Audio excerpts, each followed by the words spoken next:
You're listening to the Access Success Podcast, produced by AccessU, a division of Access Advertising and Public Relations. Hey, let's do something big.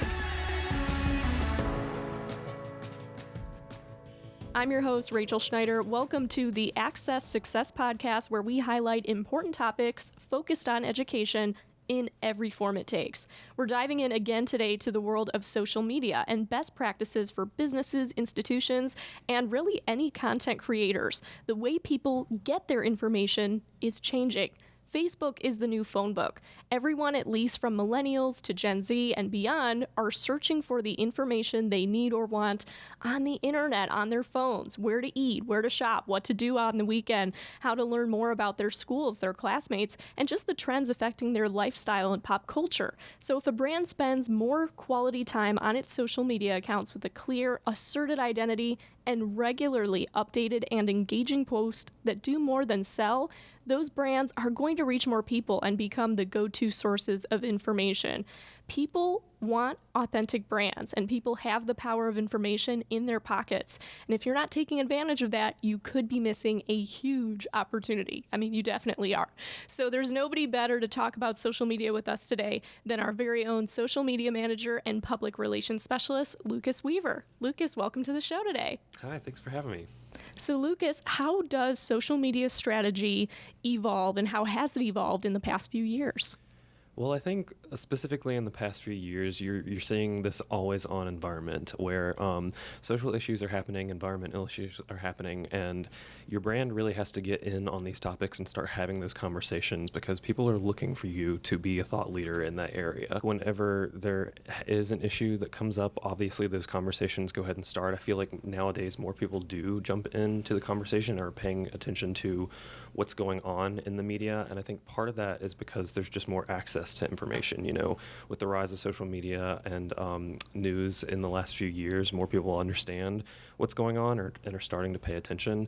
And I think brands really need to jump in and know what's going on and know what their audiences are talking about and following those trends, following those hashtags. You know, what are your influencers talking about? What can you go online and find? Look in your comments. You know, are people specifically asking for you to talk about these kind of things, and especially if it has to do with what you're trying to sell, what you're trying to promote, especially like in the higher education sphere. You know, if there are topics that relate to education or something that could directly impact your students on a social level, you really need to be engaged in those conversations. So let's talk about best practices. How often should people be posting on social media? I would say that you definitely want to post, you know, at least once or twice a week. Make sure it's consistent. People know that they can come on and see your content, but don't make sure you're not posting too much. It's a balanced approach there. You don't want to have advertiser fatigue on there. So, you know, people will start to tune you out if they're seeing too much of your content, especially if it's content that they don't find relevant. So you want to have to try to strike that balance and make sure that you're posting at least once or twice a week. People know you're on there, know they'll see you, and are talking about the things that they care about. And how does that also come into play with social media handles? Because we know that there's so many companies nowadays. How can people make sure that their brand is being found on all their platforms? The biggest thing I would say about handles is that you want to make sure that they are consistent across all channels. So, you know, if somebody finds you on Instagram at a specific handle, ideally they would be able to find you with the same handle on Facebook and TikTok, for instance. And the other thing there is you want it to be nice and short and sweet, something that somebody can remember, while of course, you know, making sure that it relates to your actual company title, institution title, that kind of thing. And I think even people that aren't part of businesses or using social media as a business wonder what the best times to post are and why. Does that depend on the audience? Yes, that highly depends on the audience. So there is some research that can be done about what the best times to post are, and people do say different things. I would say, in my experience, more people tend to be online in the afternoons and going into the evenings. So it's especially important if you are a large brand or work with an agency to do that research and to figure out, you know, there are special tools that show you when your audiences are online, and make sure that you're posting content during those times. And how can people make sure they're taking note of their engagement? Because we're starting to see on Facebook especially more of these pop-ups and emails that, hey, do you want to promote your social media post? Are those ads helpful? I mean, does that actually do anything? Certainly. It depends on the goals that you have, what you're trying to do. So, for example, if you are a new brand, a new school, you've just started a social media account, maybe on TikTok, I would say go ahead, throw some dollars behind some posts, boost them, promote them, get that awareness out, because you want to try to get your brand in front of more people that you think will interact with you and might want your services. Mentioning engagement, Lucas, how can people make the most of their accounts and just make sure they're posting the right content? I mean, which content is seeing the most engagement right now? We're definitely seeing the most engagement with video. This is a highly visual way for people to gather and interpret and understand information. And so we know like roughly 90% of the information is transmitted to your brain is visual. So video is such an important way for people to really recall and understand what's going on and trying to learn the information that you're trying to convey. So that's really important. And then how important is the length of the video? Because we know that average human's attention span, Rachel Spencer on a previous episode had said that it's not more than a goldfish these days. Yeah, absolutely. So knowing that, you definitely want to stay on the shorter end, 15 to 30 seconds if possible. But it does depend on the type of content that you're trying to share. So like, if it's a fun little video, just trying to share maybe information about some of the services that you offer, something that someone can expect on campus or an event, that is certainly something that should just be 15 to 30 seconds. But if you're really trying to dive in and explore maybe your company or institutional history, that can be a longer form video that's maybe 5 minutes or so. And then how can people also collaborate with their partners, students, other users? Yeah, so big thing is you definitely want to be engaged with your community on social media. So if you're maybe partnering with someone or promoting somebody else in the community, tag them. Always tag those partners, tag those different organizations, get them into the conversation, because without doing that, how are they going to see what you're posting and be able to drop a comment or share your post and get it out to their audiences? So you're kind of, in a way, you're sort of doubling your reach by sharing it not only with your people but with their people as well if they're engaged. You mentioned again cross-promoting others in the community. Can that help if you're trying to get more followers, get more, I mean, we know it can help with engagement, but how can it help gaining a following as well? Sure. So you mean like sharing and then tagging partners in there? Sure. Yeah. So it kind of goes back to, if you are tagging those partners and they do start to share, okay, maybe your partner has some following that didn't know you existed, but they find that you're a thought leadership in an area that's similar to the account that they're already following, and they're like, oh yeah, I'd like to learn more information about that. They'll go ahead and click on your profile and drop a like, follow you, that sort of thing. So I think that's really important. And how many hashtags should people really be using in posts? Because you see some people use none, and then you'll see like 50 on one Instagram. Right. I'd say anywhere between 1 to 3 at least, maybe at minimum even. And I think it does kind of depend on the channel. Usually you'll see more on Instagram as compared to Facebook, and again, it does depend on the channel, but people find content that they're interested in based on hashtags. So definitely try to include, at least 1 to 3 relevant ones to the topic that you're talking about in the post. Aside from consistency, we've definitely seen some newsworthy topics or trends pop up on mediums like TikTok. How can a brand make sure that they're leaving space while still maintaining their image, maintaining that schedule? How can they leave room for different trends or other opportunities that may arise? Sure. So if you are working with an editorial calendar and making content, every month, do those 1 to 2 posts in there each week, but leave some room for those trends and things, and make sure that you are online looking at each of your channels, seeing what your people are talking about in your comments, or following those hashtags that are relevant to what your services are, and seeing what's really popular and what people want to hear about. And by leaving that space in your calendar, you can go ahead and create a few posts that might be timely, that you can throw in that people really care about. And how can people make sure they're being proactive and not reactive, especially when it comes to, more serious topics that maybe they want to get behind and make sure that they are talking about and being open about with their audience?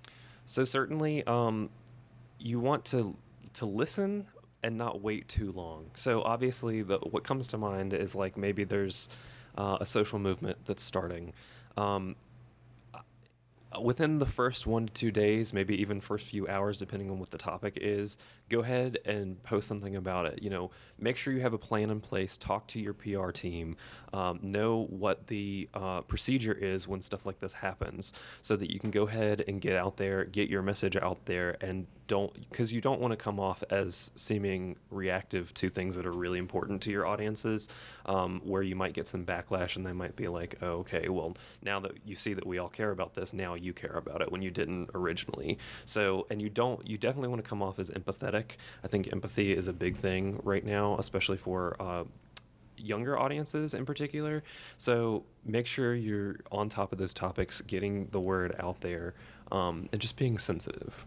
Talking about younger audiences and the world of education, maybe more specific to universities, colleges, how can institutions make sure that they are not being tone deaf or too late to the game when it comes to an issue? So I think there are a few things that they could do. Definitely bring in experts. If you are trying to talk about a topic that you don't know anything about, that can also present its own challenges. So definitely talk to those experts. Make sure that you're getting the right information and before you publish it out there. So it is fast. You do have to be flexible and very agile, but you don't want to go out there at saying things that you don't really know what you're talking about. So in terms of having experts maybe on campus, maybe you have some sort of community talk event where you have these professors and different experts coming in and talking to your students, where you can gain that information and go ahead and kind of supplement it with posts on social media. And we're definitely seeing more of that demand for authenticities nowadays and just transparency when it comes to branding. How can social media managers and marketers balance meeting that demand while also making sure their content is still professional?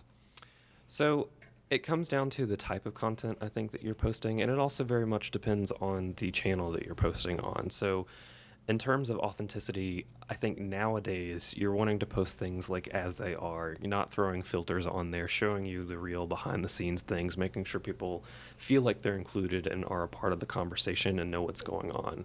And especially like on TikTok, you don't want that to seem too staged. You want to have it seem like, okay, I'm just walking around here on campus, like showing what's going on. Like, here's the real world. Here's what you can expect. People don't like that uncertainty.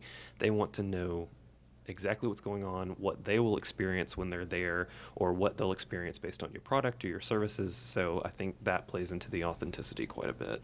Does that also go for imagery on places like Instagram? Because we used to see so many more posts with filters on them, and it seems like we're not seeing that anymore.